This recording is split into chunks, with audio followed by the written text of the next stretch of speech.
గౌరవజ్ఞులైన రేణుకా చౌదరి గారిని ఏఐసిసి గారు రేపు మేడం సోనియా గాంధీ గారు రాజ్యసభలకు వెళ్తున్నారు కాబట్టి అక్కడ ఒక టీం ఉండాలని చెప్పి వారిని రాజ్యసభలకు వారి అనుభవం దృష్ట్యా వారిని సోనియా గాంధీ గారి సూచన మేరకు వారిని మనం రాజ్యసభలకు తీసుకున్నాం. రాహుల్ గాంధీ గారు యంగ్ బ్లడ్ పార్టీ కష్టపడ్డోళ్ళకి ఒక సందేశం పంపించాలనుకున్నప్పుడు యూత్ కాంగ్రెస్ నేషనల్ జనరల్ సెక్రటరీగా పనిచేసిన అనిల్ యాదవ్కు ఈరోజు రాజ్యసభ వచ్చింది.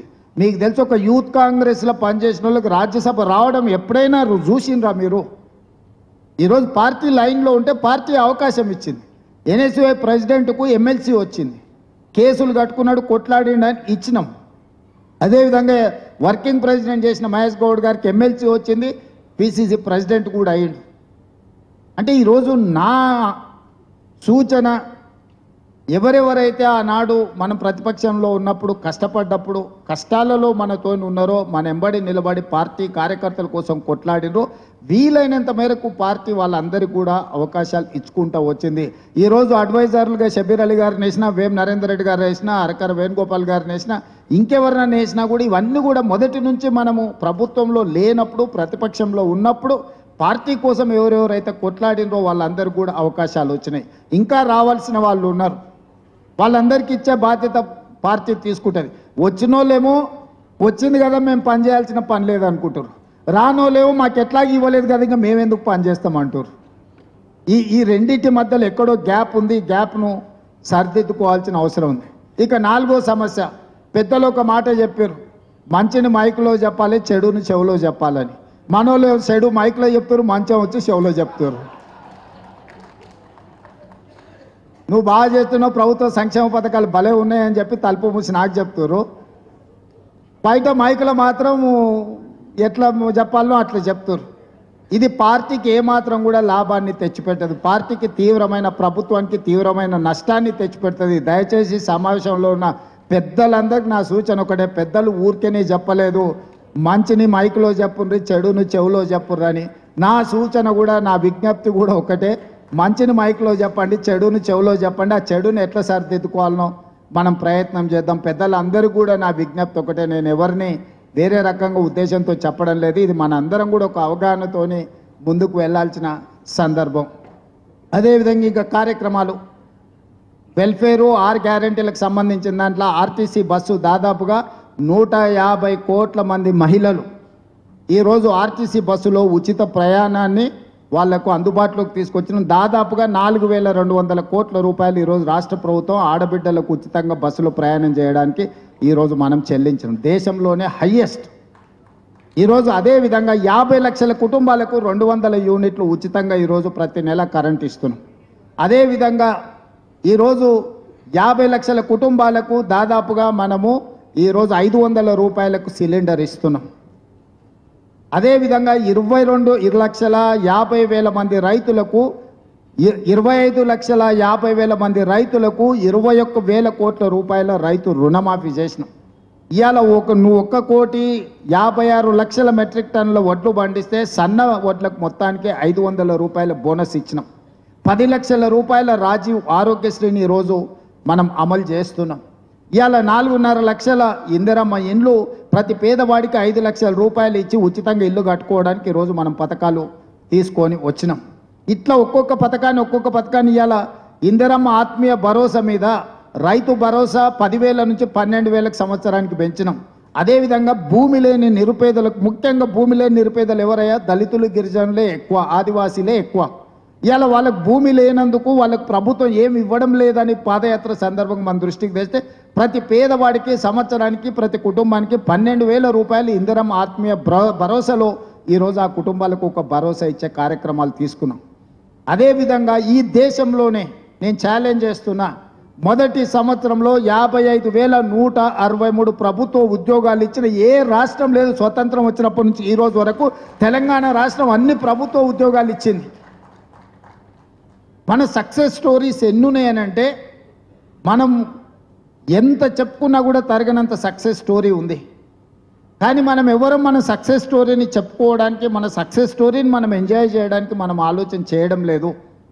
ఇవాళ కులగణన నేను అడుగుతున్న, ఈరోజు పెద్దలు వి హనుమంతరావు గారు ఉన్నారు, వాళ్ళప్పుడు యూనివర్సిటీ జిల్లాలో రిజర్వేషన్ లేకపోతే బీసీ రిజర్వేషన్ సోనియా గాంధీ గారితో అడిగి కొట్లాడించి పెట్టించాను.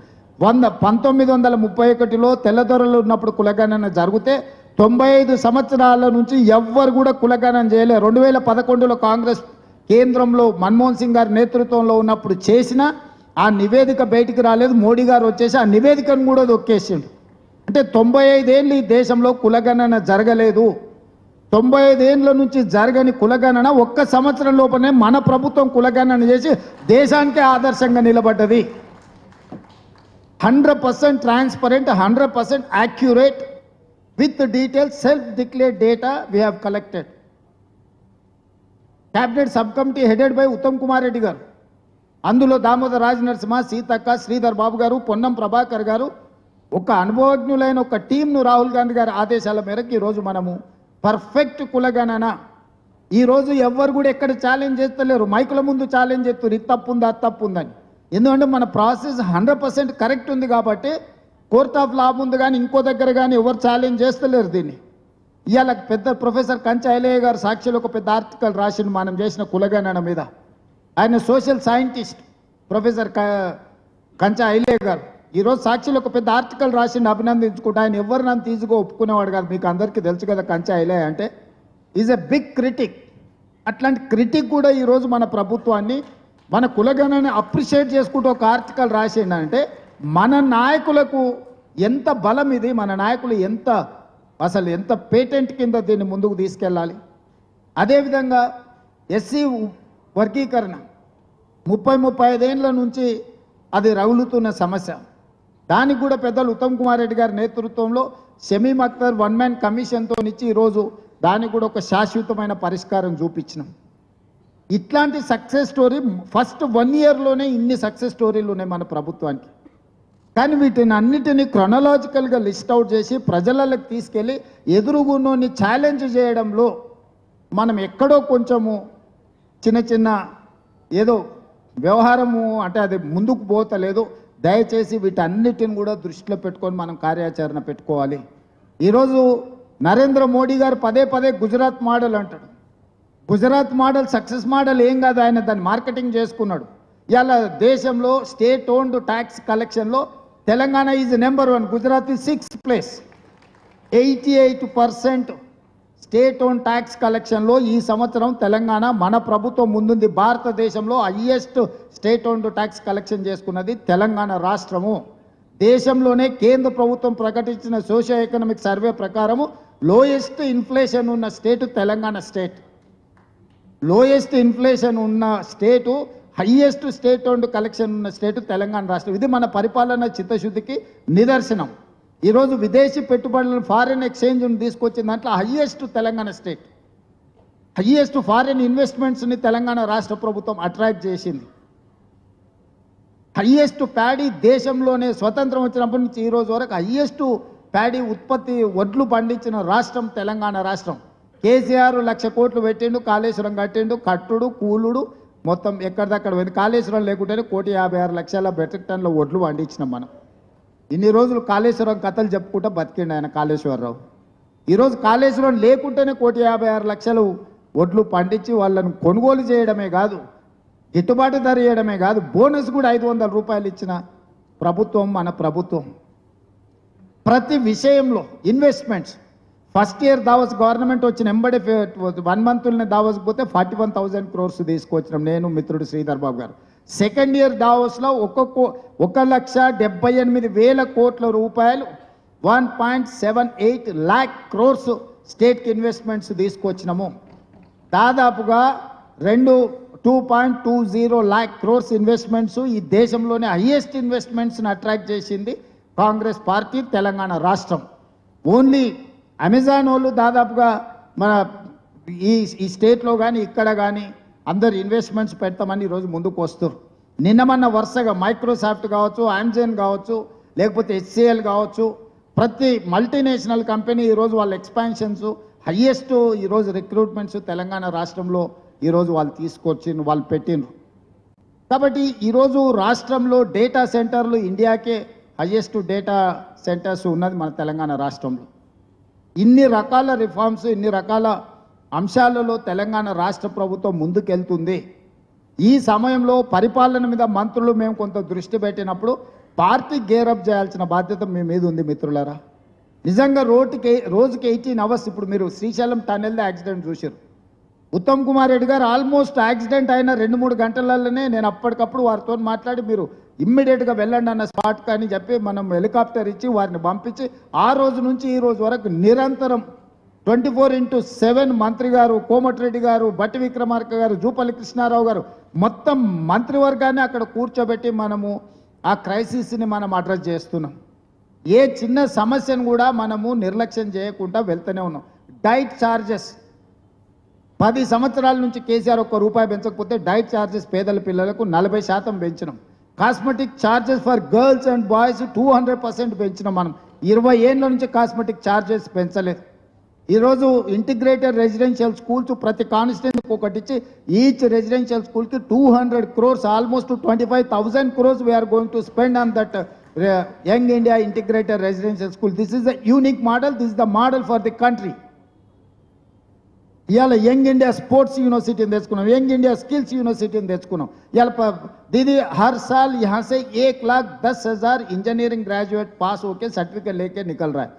मगर स्किल अपग्रेड नहीं है, उसका स्किल टैलेंट कम है, इसीलिए नौकरी नहीं मिल रहा. इसीलिए स्किल अपग्रेडेशन, स्किल टैलेंट बढ़ाने के लिए हम स्किल्स यूनिवर्सिटी स्टार्ट किए, headed by Anand Mahindra group of companies. Chairman is our university chairperson.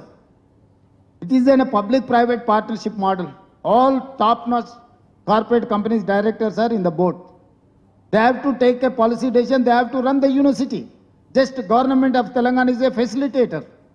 We have created a 600 crores corpus fund to maintain that university. So this is one of the unique model. Now we have started Young India Sports University. That is also under public-private partnership. Most of the corporate companies are ready to support in this in this activity. So we are creating a new model for the country. So Congress can claim alternative Gujarat model. Telangana model is alternative Gujarat model.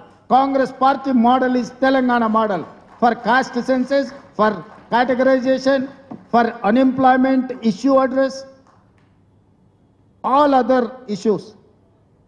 ఇన్ని విషయాలల్ల మనము ఈ దేశానికే, నేను ఇక్కడ ఉన్న మిత్రులకు ఒకటే చెప్తున్నా, ఈడున్న చాలా మంది మన ప్రభుత్వం వచ్చి ఉండొచ్చు, మనం హోదాలు వచ్చి ఉండొచ్చు, ఇది కాదు మన టాస్క్.